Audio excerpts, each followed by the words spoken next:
No nii, Stella, me oleme siin natukene sissejuhatavalt rääkinud nendel teemadel, et mida me mentorluses võiksime teha, aga et kui nüüd tulla konkreetsemalt tänase vestluse juurde, siis mis võiks see üks mõtteteema olla, millele me täna võiksime keskenduda?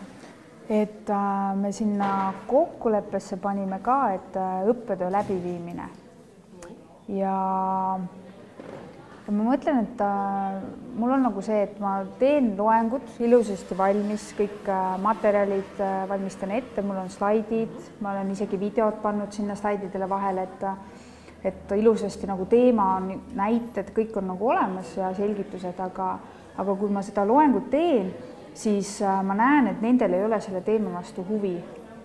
Et mis siis, et ma püüan nagu siduda seda erialaga ja nii, aga tuua näiteid neile, aga nad nagu, ma näen, et nad on nendes arvutites või siis nendes tahvelarvutites või siis nad ei kirjuta nagu üles neid näiteid, mõtlevad, et niikuinii, et pärast saavad slaidid, et nad ei tööta nagu tunnis kaasa üldse. Et ma mõtlesin, et ma küsingi seda nagu kohe esimesel kohtumisel, et siis sa ütled mulle, et ma panen kirja ka, et mis ma saaks teha, et nad nagu tunnis kaasa teeksid. Ehk sa oma meelest ja sa valmistadki hästi põhjalikult ette, sa annad endast kõik, aga see, mida sa näed ja millega sa rahul ei ole, on see, et üliõpilased sinu kaasa ei tööta. Jah, mõnikord on ju haigutavad või nagu siuksed ja või siis nagu nad ei küsigi üldse nagu teema kohta, kui midagi küsib, siis ütleb, et millal tund lõpeb, küsib nagu seda. Et sa ootad minult mõnda konkreetset nõuannet? Jah, ütle, mis ma panen kirja, siis ma teen järgmine kord. Et mul kindlasti on mõned kogemused ka oma elust ja kolleegide elust olemas. Mentor. Ma olen mentor, jah. Aga enne võib-olla, et kui me nendeni jõuame, et siis ma hea meelega küsiks siia juurde veel natuke ja uuriks seda, et millised on sinu enda varasemad kogemused analoogsetes olukordades, et on sul endal olnud olukordi, kus sa oled viibinud siis mingis õppeprotsessis, kus üliõpilased on aktiivselt kaasa töötanud? Et sa mõtled nagu seda, et kui mina ise olen õppija. No näiteks. No mina tavaliselt nagu kuulan loenguid ja siis ma nagu kirjutan üles. Mulle meeldib, kui on slaidid, et ma saan nagu slaidide kõrvale kirjutada nagu märkmeid, näiteid üles, ja siis küsin õppejõu käest, et kui ma midagi nagu aru ei saa, siis ma küsin. Et sa oled ise üsna aktiivne õppija. Ja kuidas siis teised õppijad nendes olukordades on käitunud? Et mis siis nendes olukordades on teistmoodi olnud? On see loeng kuidagi teistmoodi? Teised ei kirjuta üles alati. Aga kui teised on ka aktiivselt kaasas olnud, et... Sa mõtled, et nagu kõik õppijad on nagu aktiivsed? Jah. See on mõni selline kogemus ka. Mul nagu tuleb... Ma mõtlen, et nagu, kus me nagu terve grupiga olime aktiivsed, oli vist ühel kursusel, kus me tegime nagu selliseid nagu rühmatöö meetodeid, et meil nagu õpetaja andis ülesande ja siis me nagu rühmas lahendasime seda ülesannet ja siis arutasime omavahel ja siis tegime nagu sellise paberi peal nagu sellise nagu kokkuvõtte oma arutelust ja siis nagu teistele rühmadele näitasime, mis me tegime. Siis küll oli nagu nii, et kõik nagu arutlesid kaasa ja siis tõid oma näiteid ja niimoodi oli küll. Et tundub, see koolitusel, see loengu ülesehitus oli natuke teissugune kui see nädal? Jah, seal oli see rühmatöö. Aga kuidas sulle tundub, et kui sa võtad nüüd selle kogemuse, mida sa oled ise läbi elanud ja sul on ka kõrvalt teiste kogemus seal samas, et... Sa mõtled, et äkki ma saaks ise teha mõnda rühmatööd? No näiteks, sulle see mõte tundub? Tegelikult küll. Ma ei olegi mõelnud. Ma võin ju selles mõttes, nagu mul on ju need erinevad teemad, eks ju, mis ma tahan, et siis ma saan ju jagada need võib-olla nende vahel ära. Ja mul on tegelikult õppematerjal ka olemas, et siis võib-olla ma teeks niimoodi, et ma annan nagu neile need slaid, jagan nagu ära, siis nad saavad rühmas nagu arutleda, leida ise need näited näiteks, et mis võiksid nagu seda konkreetset asja nagu illustreerida ja siis nagu, et nad mitte mina ei räägi siis, vaid et nemad siis räägivad üksteisele need. Aga seda ma saaks küll proovida, et võib-olla ma saaks siis niimoodi lihtsamalt, et mul on 4 reaktsioonitüüpi, et siis ma annan nagu igale rühmale 1 reaktsioonitüübi ja siis nad toovad näiteid ja tutvustavad üksteisele. Sul nagu üsna ruttu hakkas mõte tööle ja hakkis ära sellel teemal praegu, et sa võtsid... Ma arvan, et see on päris hea mõte, et siis mul on ka natuke võib-olla selles mõttes lihtsam, et siis ma ei pea ise nagu tervet tundi nagu rääkima. Ma proovin seda. Sa proovid ja siis järgmine vaatame, mis sul läks.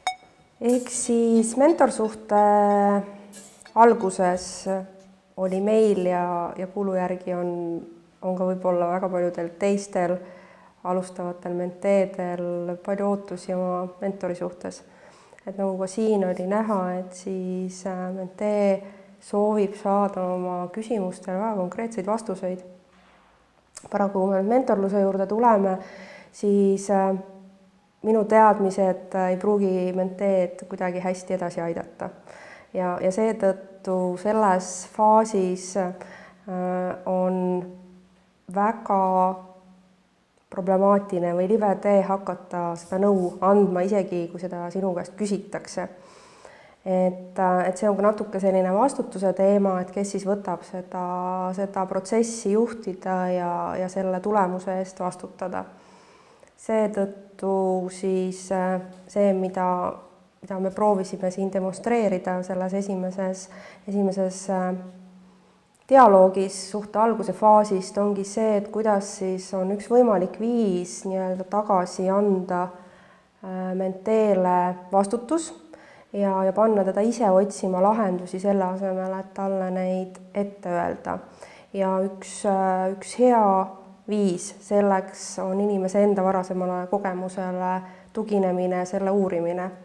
Et enamasti alati inimestel on oma minevikust juba häid lahendusi võtta ja kui sealt võtta ei ole, siis saab edasi otsida, aga seekord piisas sellest.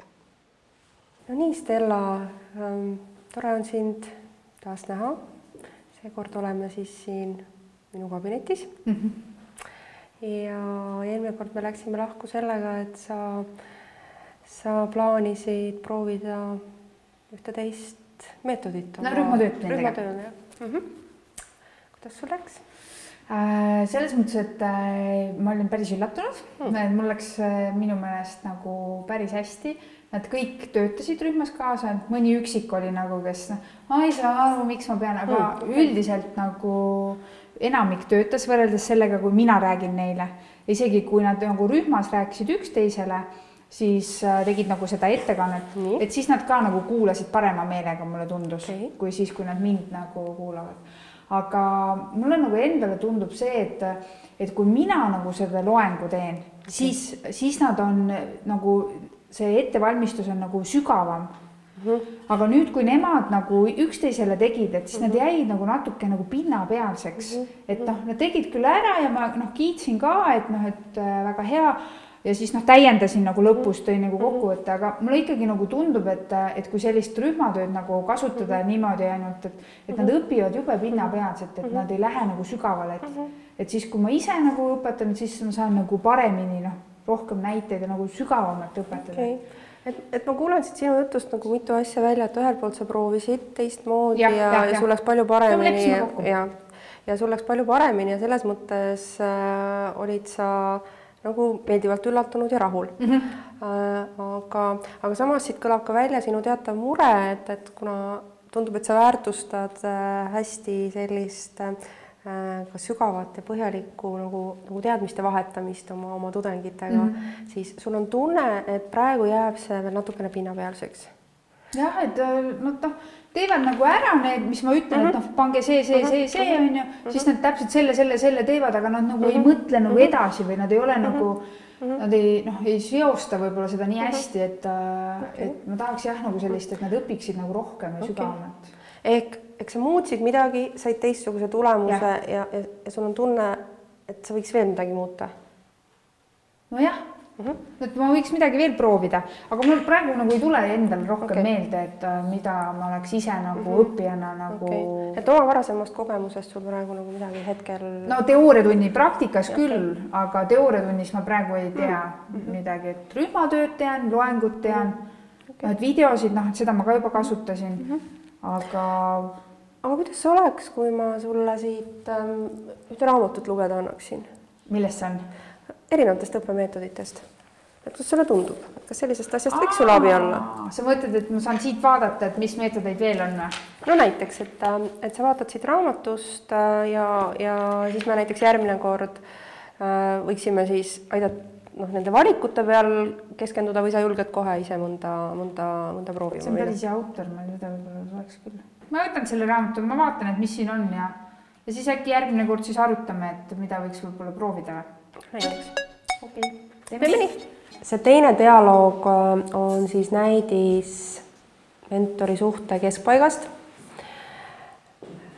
kus mentee on siis natukene proovida võtnud, saanud kogemusi, saanud positiivseid ja ka siis võib-olla negatiivseid kogemusi ja kui ta nüüd neid jagab ja kui on näha, et ta on selles protsessis sees, siis saab juba nii-öelda tema õppimist ka uue info juurde lisamisega ära toetada.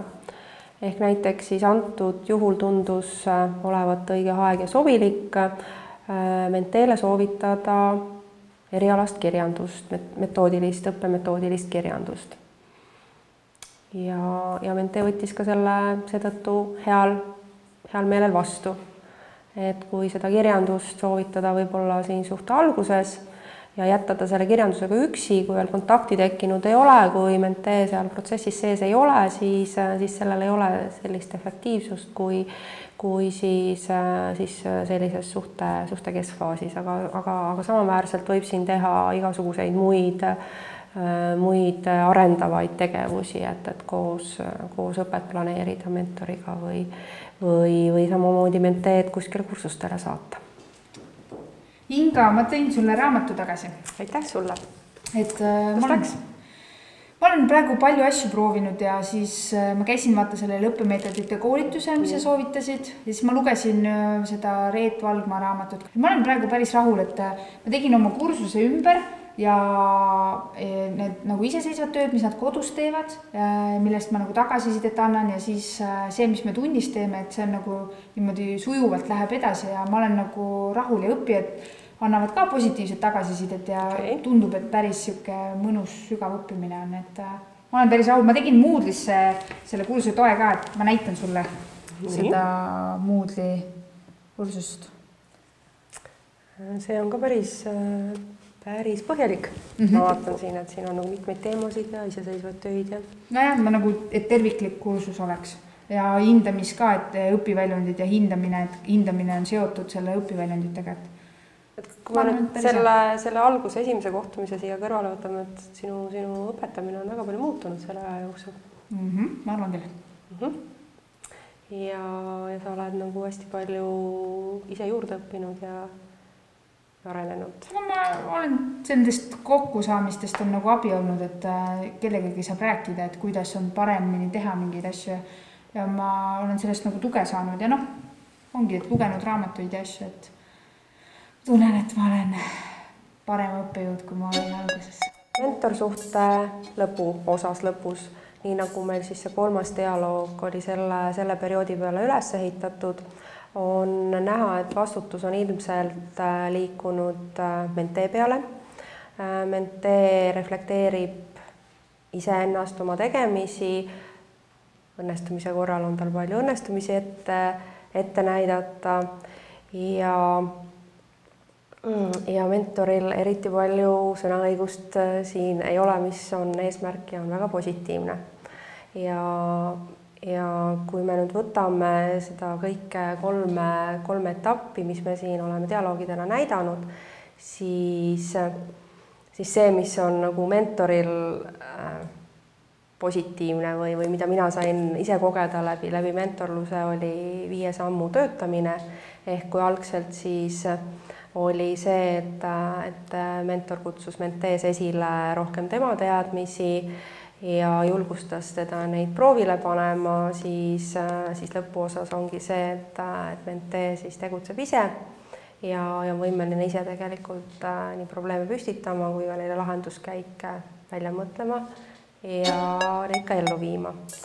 Et enda poolt mentorsuhe kokku võtta, siis kui me suhte alguses ma omasin teistsugust ülevaadet, mis see mentorsuhe on või kes see mentor on, et mentor on keegi, kes on vanem minust, targem minust, kelle juurde ma lähen ja siis ta annab mulle nõu ja siis ma toimetan selle järgi ja niimoodi õpin, siis ma sain õige pea aru, et ma ei saa nõu oma mentorilt, vaid ta suunab mind oma kogemustest õppima ja siis ma proovisin nagu õppida, rakendada neid kogemusi ja see oli hästi mõnus, et mul oli selline turvaline koht ja turvaline isik, kellega ma sain siis rääkida, et see siis suhte alguses ma tundsin, et ma vajan neutraalset pinda kohtumiseks, sest küllalt raske on usaldada kohe võõrale inimesele, et mis klassiruumis toimub.